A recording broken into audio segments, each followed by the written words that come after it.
Het al lezers rent eens alle jaren waarom. Ik hier bij de bibliotheek in Drachten vernemen ze dat. Het oude hier binnen je tientallen leden aanjekken. Mensen hebben maar beperkte mate van vrije tijd. En er is steeds meer te doen in de vrije tijd. Dus mensen maken keuzes. Mensen lezen nog steeds, maar misschien iets minder boeken dan vorige keer, vroeger. Maar ze blijven wel lezen. Maar net meer in de bibliotheek dus. Lezen wordt er op internet en met digitale boeken. Lezen op het scherm dus. Een ontwikkeling dat ik de Frieske bibliotheken druk mee dwaande binnen. Dat klopt. Het kan al een beetje via een website die we hebben, waar je streaming e-books lezen kennen. Er staan er 150 op. En dit hier willen we dat flink uitbreiden. We zijn in gesprek met de uitjouwers om de rechten te regelen en dat voor elkaar te krijgen. In Friesland hebben we 4000 mensen naar een lidmaatschap op zijn. En mensen die het wel kwamen, namen volle minder boeken mee.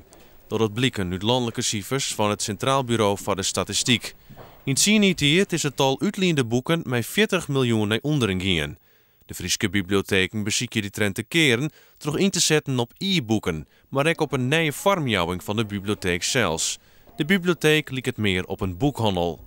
Dat klopt. De manier van presenteren, de manier van lezen liep het op boekhandel.